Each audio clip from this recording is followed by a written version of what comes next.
ಅಂಗನವಾಡಿ ಕಾರ್ಯಕರ್ತೆ ಹಾಗೂ ಸಹಾಯಕಿಯರು ತಮ್ಮ ಬೇಡಿಕೆಗಾಗಿ ಸಂಘಟನೆ ಜೊತೆ ಮತ್ತೆ ಪ್ರತಿಭಟಿಸಲು ಸಜ್ಜಾಗಿದ್ದಾರೆ. ಕಳೆದ ಬಾರಿ ಫ್ರೀಡಂ ಪಾರ್ಕ್ನಲ್ಲಿ ಅನಿರ್ದಿಷ್ಟಾವಧಿ ಮುಷ್ಕರ ಕೈಗೊಂಡಾಗ ಸಿದ್ದರಾಮಯ್ಯ ಸರ್ಕಾರ ಗೌರವಧನ ಹೆಚ್ಚಳ ಸೇರಿದಂತೆ ನಿಮ್ಮ ಇತರ ಬೇಡಿಕೆಯನ್ನು ಬರುವ ಬಜೆಟ್ನಲ್ಲಿ ಈಡೇರಿಸುವುದಾಗಿ ಭರವಸೆ ನೀಡಿದರು ಮತ್ತು ಅಂದು ಕಾರ್ಯಕರ್ತೆಯರು ತಮ್ಮ ಪ್ರತಿಭಟನೆಯನ್ನು ಸ್ಥಗಿತಗೊಳಿಸಿದರು. ಜೊತೆಗೆ ತಮ್ಮ ಬೇಡಿಕೆ ಈಡೇರದಿದ್ದರೆ ಮತ್ತೆ ಮುಷ್ಕರ ನಡೆಸುವ ಎಚ್ಚರಿಕೆಯನ್ನು ಕೂಡ ನೀಡಿದ್ದರು.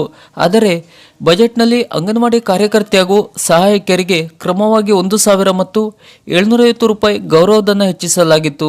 ಇದರಿಂದ ತೃಪ್ತರಾಗದ ಕಾರ್ಯಕರ್ತೆಯರು ಮಾರ್ಚ್ 19ರಂದು ಬೆಂಗಳೂರಿನ ಫ್ರೀಡಂ ಪಾರ್ಕ್ನಲ್ಲಿ ಪ್ರತಿಭಟಿಸಲು ಸಜ್ಜಾಗಿದ್ದಾರೆ. ಈ ಬಗ್ಗೆ ಕಾರ್ಯಕರ್ತೆಯರ ಸಂಘಟನೆ ಸುದ್ದಿಗಾರರ ಜೊತೆ ಮಾಹಿತಿ ಹಂಚಿಕೊಂಡಿದ್ದು, ಅಂಗನವಾಡಿ ಕಾರ್ಯಕರ್ತೆಯರಿಗೆ ಕೇವಲ 1,000 ಹಾಗೂ ಸಹಾಯಕಿಯರಿಗೆ 750 ಗೌರವಧನ ಹೆಚ್ಚಳ ಮಾಡಿರುವ ಸರ್ಕಾರದ ನಡೆ ಖಂಡಿಸಿ ಮಾರ್ಚ್ 19ರಂದು ಬೆಂಗಳೂರಿನ ಸ್ವಾತಂತ್ರ್ಯ ಉದ್ಯಾನವನದಲ್ಲಿ ಪ್ರತಿಭಟನೆ ಹಮ್ಮಿಕೊಳ್ಳಲಾಗುವುದೆಂದು ಕರ್ನಾಟಕ ರಾಜ್ಯ ಅಂಗನವಾಡಿ ಕಾರ್ಯಕರ್ತೆಯರು ಮತ್ತು ಸಹಾಯಕಿಯರ ಸಂಘಟನೆಗಳ ಸಂಯುಕ್ತ ಸಂಘರ್ಷ ಸಮಿತಿ ತಿಳಿಸಿದೆ. ಬುಧವಾರ ನಡೆದ ಸುದ್ದಿಗೋಷ್ಠಿಯಲ್ಲಿ ಮಾತನಾಡಿದ ಸಮಿತಿಯ ಪದಾಧಿಕಾರಿಗಳು, ಕಾಂಗ್ರೆಸ್ ಪಕ್ಷದ ಪ್ರಣಾಳಿಕೆಯಲ್ಲಿ ಅಂಗನವಾಡಿ ಕಾರ್ಯಕರ್ತೆಯರಿಗೆ ಒಂದು ತಿಂಗಳಿಗೆ 15,000 ರೂಪಾಯಿ, ಸಹಾಯಕಿಯರಿಗೆ 10,000 ಗೌರವಧನ ನೀಡುವ ಭರವಸೆ ನೀಡಲಾಗಿತ್ತು. ಆದರೆ ಕಾಂಗ್ರೆಸ್ ನೇತೃತ್ವದ ರಾಜ್ಯ ಸರ್ಕಾರ ಅಧಿಕಾರಕ್ಕೆ ಬಂದು 2 ವರ್ಷಗಳಾದರೂ ಈ ಭರವಸೆಯನ್ನು ಈಡೇರಿಸಿಲ್ಲ ಎಂದು ಆರೋಪಿಸಿದರು. ಅಗತ್ಯ ವಸ್ತುಗಳ ಬೆಲೆ ಏರಿಕೆ, ಮನೆ ಬಾಡಿಗೆ ಸೇರಿದಂತೆ ಇತರ ಖರ್ಚು ವೆಚ್ಚಗಳ ಜೊತೆಗೆ ಅಂಗನವಾಡಿ ಕಾರ್ಯಕರ್ತೆಯರು ಮತ್ತು ಸಹಾಯಕಿಯರ ಜೀವನ ನಿರ್ವಹಣೆ ಕಷ್ಟವಾಗುತ್ತಿದೆ. ಆದರೆ ಸರ್ಕಾರ ನಮಗೆ ಕನಿಷ್ಠ ವೇತನದ ವ್ಯಾಪ್ತಿಗೆ ಒಳಪಡಿಸಿ ಸಂಭಾವನೆ ನೀಡದೆ ಅನ್ಯಾಯ ಮಾಡುತ್ತಿದೆ.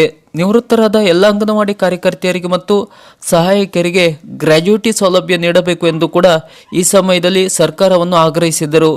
ಎಲ್ಲ ಅಂಗನವಾಡಿ ಸಂಘಟನೆಗಳನ್ನು ವಿಶ್ವಾಸಕ್ಕೆ ತೆಗೆದುಕೊಂಡು ಅಂಗನವಾಡಿ ಕಾರ್ಯಕರ್ತೆಯರು ಮತ್ತು ಸಹಾಯಕಿಯರ ಸಮಸ್ಯೆಗಳಿಗೆ ಪರಿಹಾರ ನೀಡಬೇಕು. ಇತ್ತೀಚೆಗೆ ಇಲಾಖೆಯ ಸಚಿವರು ಹಾಗೂ ಅಧಿಕಾರಿಗಳು ತಮಗೆ ಬೇಕಾದ ಸಂಘಟನೆಗಳೊಂದಿಗೆ ಚರ್ಚಿಸುತ್ತಿರುವುದು ಖಂಡನೀಯ ಎಂದು ಕೂಡ ಈ ಸಮಯದಲ್ಲಿ ಮಾಹಿತಿ ಹಂಚಿಕೊಂಡರು. ಈ ಬಾರಿ ಅಂಗನವಾಡಿ ನೌಕರರ ಹೋರಾಟ ಎಷ್ಟು ದಿನ ನಡೆಯಲಿದೆ? ಸರ್ಕಾರ ಇವರ ಹೋರಾಟಕ್ಕೆ ಮಣಿಯುವುದೇ? ಮತ್ತೆ ಗೌರವಧನ ಹೆಚ್ಚಳದ ಸಿಹಿ ಸುದ್ದಿ ದೊರೆಯುವುದೇ? ಸಿದ್ದರಾಮಯ್ಯ ಸರ್ಕಾರ ಈ ನೌಕರರ ಯಾವ ಬೇಡಿಕೆ ಈಡೇರಿಸಲಿದೆ? ಏನು ಪ್ರತಿಕ್ರಿಯೆ ನೀಡಲಿದೆ? ಕಾದು ನೋಡಬೇಕಾಗಿದೆ.